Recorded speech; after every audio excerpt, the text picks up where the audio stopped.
إن الحمد لله نحمده ونستعينه ونستغفره ونعوذ بالله من شرور أنفسنا ومن سيئات أعمالنا من يهده الله فلا مضل له ومن يضلل فلا هادي له وأشهد أن لا إله إلا الله وحده لا شريك له وأشهد أن محمدًا عبده ورسوله أما بعد فإن خير الحديث كتاب الله وخير الهدي هدي محمد صلى الله عليه وسلم وشر الأمور محدثاتها وكل محدثة بدعة وكل بدعة ضلالة وكل ضلالة في النار. فقد قال الله تبارك وتعالى في محكم تنزيله بعد أعوذ بالله السميع العليم من الشيطان الرجيم بسم الله الرحمن الرحيم وَلَقَدْ خَلَقْنَا الْإِنسَانَ وَنَعْلَمُ مَا تُوَسْوِسُ بِهِ نَفْسُهُ وَنَحْنُ أَقْرَبُ إِلَيْهِ مِنْ حَبْلِ الْوَرِيدِ إِذْ يَتَلَقَّى الْمُتَلَقِّيَانِ عَنِ الْيَمِينِ وَعَنِ الشِّمَالِ قَعِيدٌ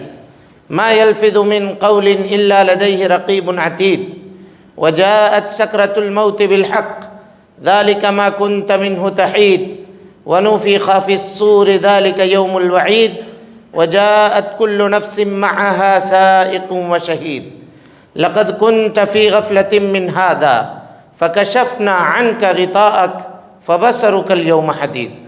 قال قرينه هذا ما لدي عتيد ألقيا في جهنم كل كفار عنيد مناع للخير معتد مريب الذي جعل مع الله إلها آخر فألقياه في العذاب الشديد قال قرينه ربنا ما أطغيته ولكن كان في ضلال بعيد قال لا تختصموا لدي وقد قدمت إليكم بالوعيد ما يبدل القول لدي وما أنا بظلام للعبيد. وقال الله تبارك وتعالى في مقام آخر يا أيها الذين آمنوا كتب عليكم الصيام كما كتب على الذين من قبلكم لعلكم تتقون أياما معدودات فمن كان منكم مريضا أو على سفر فعدة من أيام أخر وعلى الذين يطيقونه فدية طعام مسكين فمن تطوع خيرا فهو خير له وأن تصوموا خير لكم إن كنتم تعلمون شهر رمضان الذي أنزل فيه القرآن هدى للناس وبينات من الهدى والفرقان فمن شهد منكم الشهر فليصم ومن كان مريضا أو على سفر فعدة من أيام أخر يريد الله بكم اليسر ولا يريد بكم العسر ولتكملوا العدة ولتكبروا الله على ما هداكم ولعلكم تشكرون. وقال النبي المصطفى صلى الله عليه وسلم فيما رواه البخاري رحمه الله في صحيحه عن أبي هريرة رضي الله تعالى عنه قال رسول الله صلى الله عليه وسلم من لم يدع قول الزور والعمل به فليس لله حاجة في أن يدع طعامه وشرابه أو كما قال النبي المصطفى صلی اللہ علیہ وسلم. حاضرین گرامی، دوستو، بزرگوں، پردہ نشین اسلامی رشتے کی مائیں اور بہنیں، اللہ رب العالمین کا فضل اور احسان ہے کہ اس نے ہمیں اور آپ کو اسلام جیسی عظیم دولت سے مالا مال فرمایا، اور اللہ رب العالمین نے دنیائے انسانیت کی اصلاح کے لیے ہر دور میں انبیاء کرام کو اور رسولوں کو بھیجنے کا سلسلہ بھی جاری فرمایا تھا. آخری نبی آخری پیغام لے کر اس دنیا کے اندر تشریف لائے، اور اس آخری نبی نے جس طرح سے اللہ رب العالمین کے دیے ہوئے آخری پیغام کو پایا تھا، ہو بہو ایسا ہی بغیر کسی کمی اور بیشی کے انسانیت کے سامنے پیش فرما دیا. اور اس سے بھی آگے بڑھ کر کے آپ صلی اللہ علیہ وسلم نے اپنی نبوت کی 23 سالہ زندگی میں رات اور دن کی گھڑیوں کے اندر اللہ رب العالمین کے دیے ہوئے آخری پیغام کو عملی طور پر برت کر سارے جہان والوں کے لیے قیامت تک کے لیے بطور نمونہ چھوڑ دیا. درود و سلام ہو جناب محمد رسول اللہ صلی اللہ علیہ وسلم پر. اللہم صلی علی محمد وعلی آل محمد کما صلیت علی ابراہیم وعلى آل إبراهيم إنك حميد مجيد اللهم بارك على محمد وعلى آل محمد كما باركت على إبراهيم وعلى آل إبراهيم إنك حميد مجيد۔ حاضرین گرامی، جیسا کہ آپ کو معلوم ہے کہ اس جمعہ میں ہم رمضان المبارک کے فضائل اور اس کے مسائل کے تعلق سے آپ کے سامنے گفتگو کریں گے۔ چند مسائل ایسے ہیں جس کا سوال عام طور پہ لوگ ہمیشہ کرتے ہیں، تو ہم کوشش کریں گے کہ اس مختصر سے خطبہ جمعہ میں ان ہر ایک مسئلے کی قرآن و سنت کی روشنی میں وضاحت آپ کے سامنے کر دیں، تاکہ مسئلے آپ کے سامنے واضح ہو جائیں کہ کس طرح سے ہم کو روزہ رکھنا ہے، اور اگر کوئی آدمی روزہ رکھنے کی طاقت نہیں رکھتا ہے تو وہ کیا کرے۔ گزشتہ خطبہ جمعہ میں قرآن مجید کی آیت یا ایھا الذین آمنوا کتب علیکم الصیام کما کتب علی الذین من قبلکم لعلکم تتقون کے تعلق سے بہت تفصیلی گفتگو ہم نے آپ کے سامنے کی تھی۔ اس کے بعد کی آیت ہے ایام معدودات، گنتی کے بہت تھوڑے دن ہیں۔ رمضان کے جو روزے ہیں یہ کوئی سال بھر نہیں رکھنا ہے، بہت تھوڑے دن ہے، گنتی کے 1 مہینہ ہے۔ اور دیکھیے 3 سے 4 دن اب اس کا کتنی سرعت کے ساتھ 3 دن آج تقریباً اس کا مکمل ہوا چاہتا ہے، سرعت کے ساتھ، تیزی کے ساتھ۔ یہ نیکیوں کا مہینہ، مغفرت کا مہینہ، بخشش کا مہینہ ہمارے ہاتھوں سے پھسلتا ہوا چلا جا رہا ہے، نکلتا ہوا چلا جا رہا ہے۔ تو حاضرین، اللہ تعالیٰ نے کہا ایام معدودات، گنتی کے بہت تھوڑے دن ہیں، چند دن ہیں۔ فمن کان منکم مریضا، اس میں جو تم میں کا مریض ہو، او علی سفرین، پہلے گفتگو کرتے ہیں مریض کے اوپر۔ مریض ہے کون؟ تو اس میں وہ لوگ جو وقتی طور پہ مریض ہوئے، یعنی ابھی ان کو بیماری لگی۔ ایک مریض وہ ہے جو دائمی ہے، ہمیشہ مریض ہیں، بہت دنوں سے مریض ہیں، بستر کے اوپر ہیں۔ اور ایک مریض وہ ہے جو حاملہ ہے، مثال کے طور پہ عورت ہے تو، اور مرضعہ ہے، اپنے بچے کو دودھ پلانے والی عورت ہے۔ یہ سارے کے سارے لوگ مریض کے اندر داخل ہیں، بیمار کے اندر شامل ہیں۔ سب کا حکم الگ الگ ہے، کون کیا کرے گا ہر ایک کا حکم الگ ہے۔ اب اس میں ہم تفصیل سے آپ کے سامنے بیمار کی اور مرضعہ اور حاملہ کے حکم کو بیان کرتے ہیں۔ ایک آدمی بیمار ہے اور بستر مرگ کے اوپر ہے، لا یرجا برؤہ، کہتے ہیں کہ اس کی شفا یابی کی اب امید نظر نہیں آتی ہے، شفا یابی کی اب امید نظر نہیں آتی ہے، اور عمر بھی اپنے طبعی عمر کو پہنچ چکے ہیں اور اس کے بعد بیمار ہیں۔ تو ایسے شخص کو روزہ نہیں رکھنا ہے۔ اگر بیماری اس کو نقصان دہ پہنچائے، روزے کی طاقت وہ نہیں رکھ سکتا ہے، تو روزے کو ترک کر دے، روزہ چھوڑ دے۔ لیکن ہر روزے کے بدلے میں آدھا سا، یعنی تقریباً 1.5 کلو اناج، چاہے گیہوں دے چاہے چاول دے، وہ مسکین کو دے دے۔ اگر اناج نہیں دے رہے ہیں، کھانا بنا کر گھر میں کھلانا چاہتے ہیں، تو پیٹ بھر کے 1 ٹائم کا کھانا پیٹ بھر کر کے اگر ایک مسکین کو آپ کھلا دیتے ہیں تو وہ روزے کے تعلق سے آپ کا فدیہ ادا ہو گیا۔ یہ اس شخص کا معاملہ ہے جو روزہ رکھنے کی اب کبھی بھی طاقت نہیں رکھیں گے۔ ایک صاحب وہ ہیں مثال کے طور پہ کہ وہ بیمار ہیں ابھی، لیکن چند دنوں کے بعد اللہ کے فضل سے، اللہ کی توفیق سے وہ صحیح ہو جائیں گے، علاج چل رہا ہے، لیکن ابھی رمضان میں ڈاکٹروں نے یہ کہا کہ آپ کو روزہ نہیں رکھنا ہے۔ اگر روزہ رکھیے گا تو آپ کی بیماری کے اندر اضافہ ہو سکتا ہے یا آپ کی حالت مزید خراب ہو سکتی ہے، آپ کو روزہ نہیں رکھنا ہے۔ اگر ڈاکٹروں نے یہ کہہ دیا تو ایسی صورت میں وہ ابھی رمضان کا روزہ نہیں رکھیں گے، چھوڑ دیں گے، بلکہ ان کے لیے واجب ہے کہ وہ رمضان کے روزے کو چھوڑ دیں، واجب ہے۔ کیونکہ کسی کو بھی اپنے آپ کو، اپنی ذات کو، اپنے نفس کو خود سے ہلاکت میں ڈالنے کا حق نہیں ہے۔ جب ڈاکٹروں نے یہ کہہ دیا ہے کہ اگر آپ روزہ رکھیں گے تو آپ کی بیماری میں اضافہ ہو جائے گا، تو اس شخص کو روزہ چھوڑ دینا یہ واجب ہے۔ دوسرے کسی بھی دن میں وہ روزہ کی قضا کرے گا۔ ٹھیک ہے، یہ بات سمجھ میں آ گئی؟ ایک شخص ہے، مثال کے طور پہ ابھی اس کی سرجری ہوئی، اوپن ہارٹ سرجری، اب اس میں وہ روزہ رکھ نہیں سکتے، لیکن ڈاکٹر کبھی کبھی یہ مشورہ دیتا ہے کہ دیکھو یہ ابھی دن لمبا ہے، گرمی کا موسم ہے، اگر ابھی روزہ رکھیے گا تو یہ آپ کے لیے نقصان ہو سکتا ہے،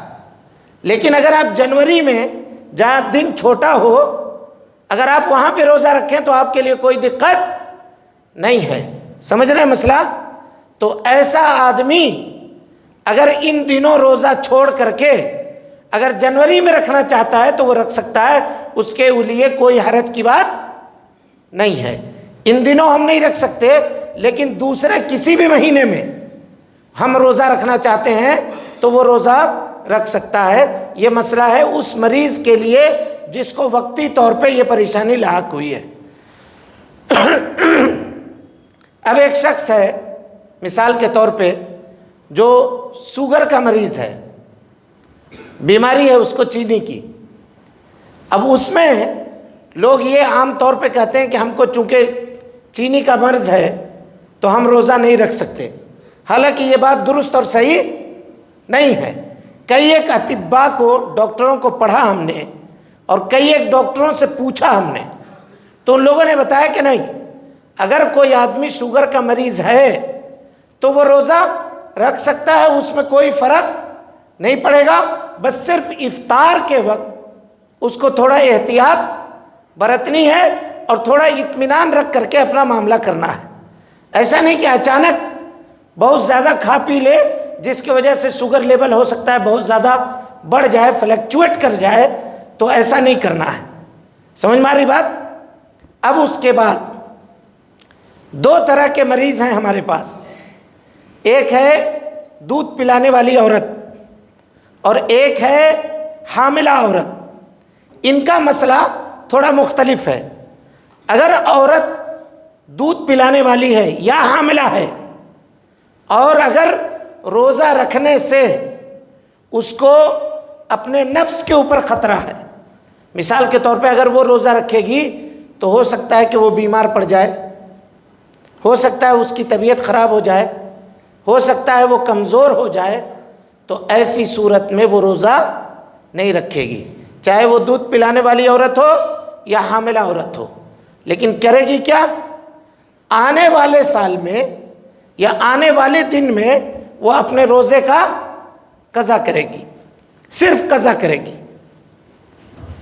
لیکن ایک دودھ پلانے والی عورت ہے یا حاملہ عورت ہے اور روزہ نہیں ہے، اس کے پاس روزہ نہیں رکھ رہی ہے، مرضعہ ہے یا حاملہ ہے، روزہ نہیں رکھ رہی ہے، روزہ نہ رکھنے کی وجہ اس کے بچے کو تکلیف پہنچنے کا خطرہ ہے۔ وہ یہ کہے کہ میں تو فٹ ہوں، مجھے کوئی پرابلم نہیں ہے، لیکن اگر میں روزہ رکھوں گی تو ہو سکتا ہے ہمارے حمل کو نقصان پہنچے، یا ہو سکتا ہے کہ دودھ میرا کم ہو جائے اور میرے بچے کو نقصان پہنچے۔ تو ایسی صورت میں بھی وہ روزہ چھوڑ سکتی ہے،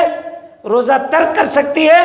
باقی آنے والے دنوں میں وہ اپنے روزے کی قضا کرے گی۔ لیکن حاملہ اور مرضعہ ہے، ان تینوں قسموں کو الگ الگ سمجھیے۔ حاملہ ہے یا مرضعہ ہے، وہ روزہ چھوڑتی ہے، اس کے اوپر خطرہ نہیں ہے، اس کے بچے کے اوپر خطرہ ہے، تو ایسی صورت میں آنے والے دنوں میں وہ روزے کی قضا بھی کرے گی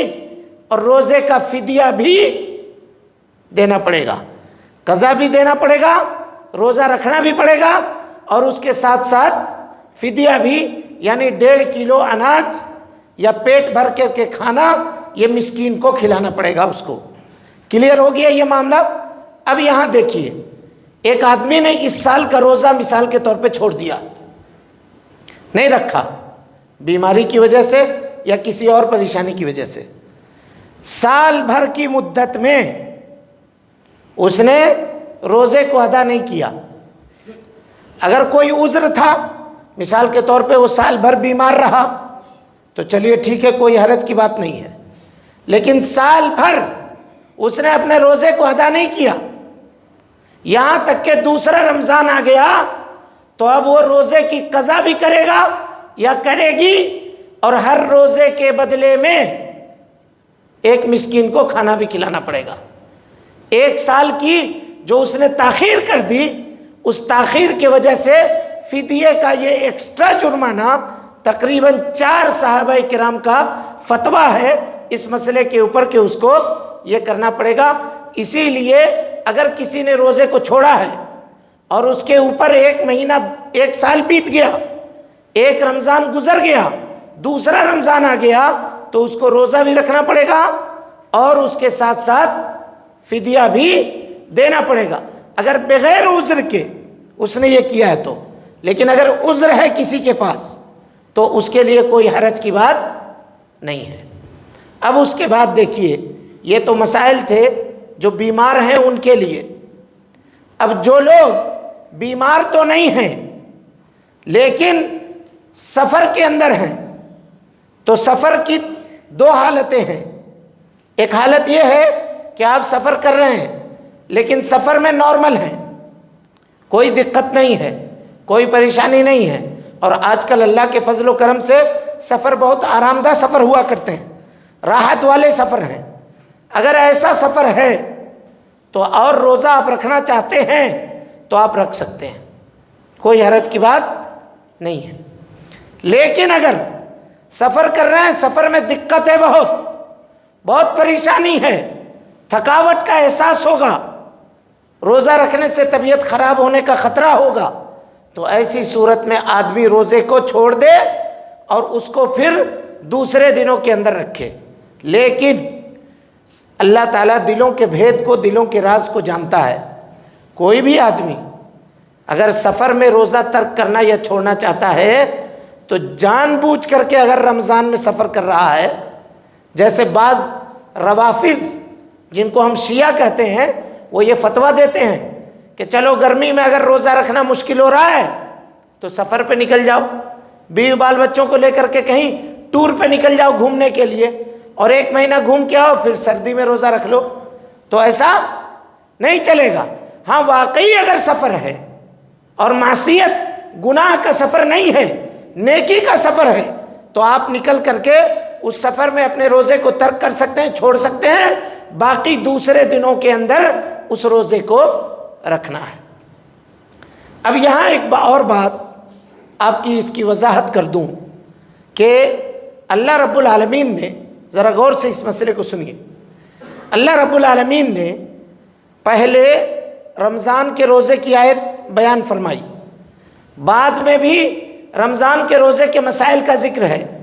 بیچ میں ایک آیت ہے وَإِذَا سَأَلَكَ عِبَادِي أَنِّي فَإِنِّي قَرِيبٌ أُجِيبُ دَعْوَةَ الدَّاعِ إِذَا دَعَانِ فَلْيَسْتَجِيبُوا لِي وَلْيُؤْمِنُوا بِي، کہ جب اللہ کے نبی صلی اللہ علیہ وسلم میرے بندے آپ سے پوچھیں کہ اللہ رب العالمین کہاں ہے، تو آپ کہیے کہ میں قریب ہوں ان سے، کہ شہ رگ سے بھی زیادہ قریب ہوں، اگر کوئی پکارنے والا مجھ کو پکارتا ہے تو میں اس کے پکار کو سنتا ہوں، اس کے پکار کا جواب دیتا ہوں۔ کوئی اگر دعا کرتا ہے تو مفسرین یہ لکھتے ہیں کہ رمضان کے مسائل میں درمیان کے اندر یہ دعا کی آیت کا ذکر کرنا یہ اس بات کا پتہ دیتا ہے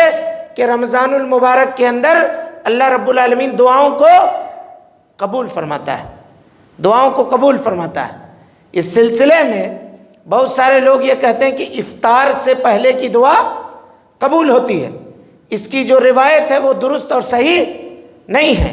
تاہم اگر آدمی کوئی دعا کرنا چاہتا ہے تو کرے اگر اس کو فرصت ہے تو، لیکن خاص کر کے سحری کے وقت کی دعا اس کی فضیلت ہے۔ اگر یہ دعا کوئی آدمی مانگتا ہے اس وقت سحری میں تھوڑا پہلے اٹھ کر کے اور دعا کرتا ہے تو اللہ رب العالمین نے ایسے لوگوں کی تعریف کی ہے کہ وَبِالْمُسْتَغْفِرِينَ بِالْأَسْحَارِ، وہ لوگ جو سحری کے وقت اٹھ کر کے استغفار کرتے ہیں اور اللہ رب العالمین کے سامنے اپنی حاجت کو، اپنی ضرورت کو پیش کرتے ہیں، کیونکہ اللہ تعالیٰ ہر روز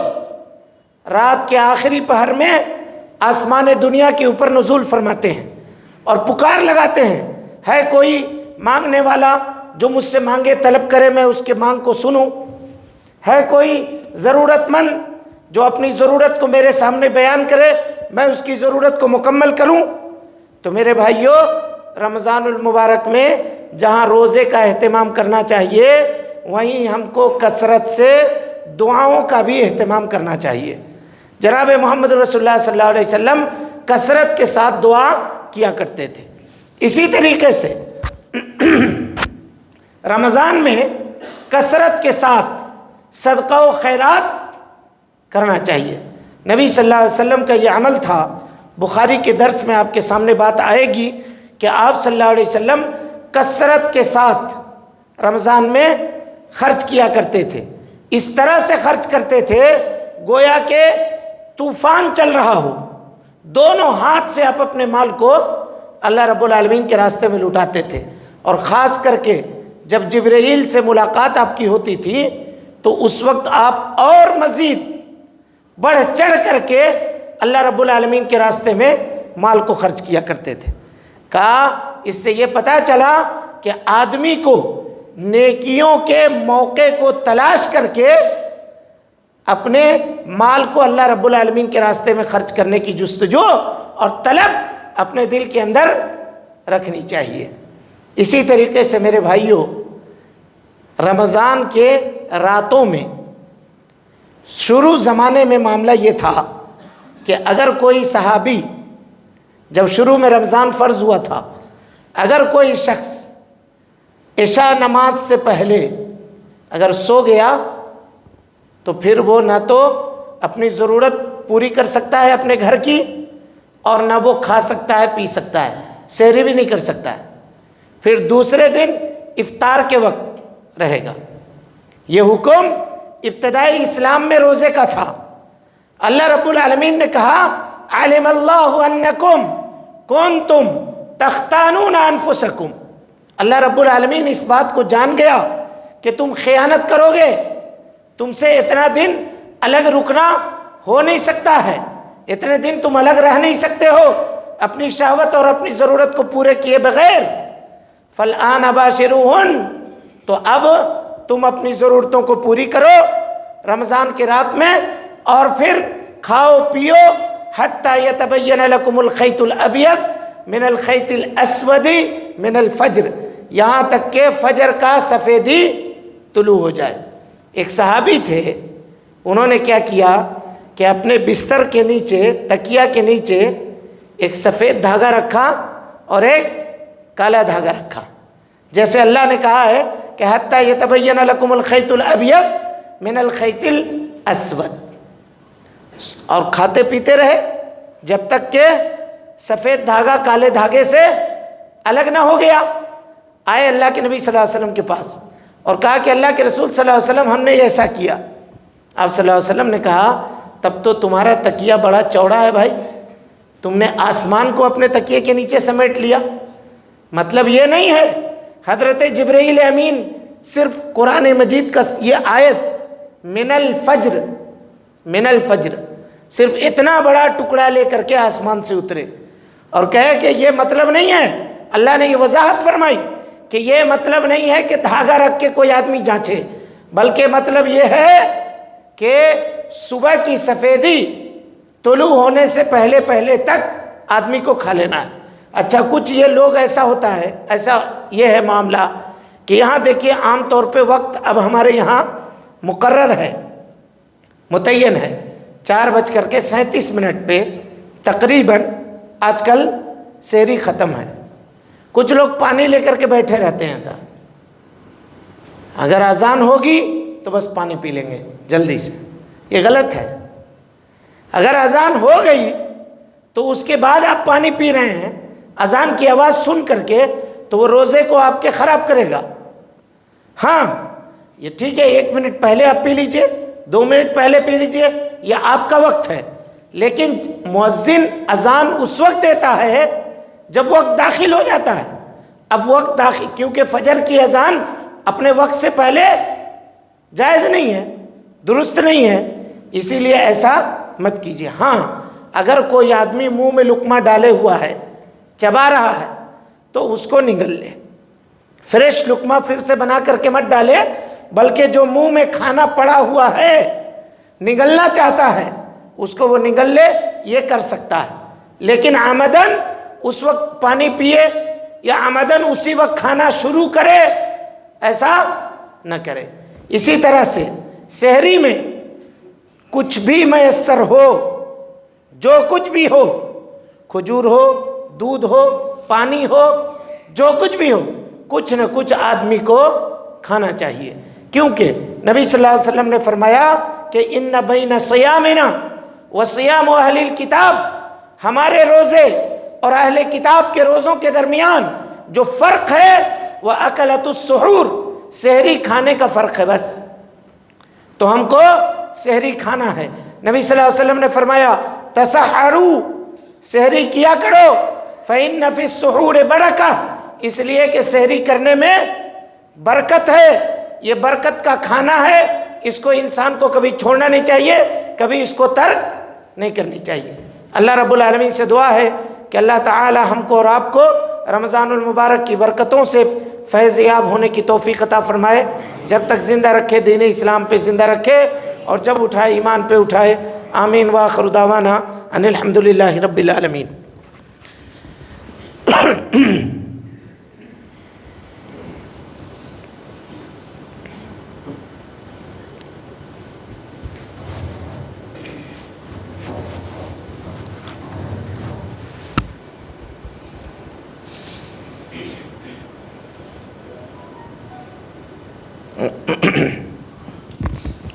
إن الحمد لله نحمده ونستعينه ونستغفره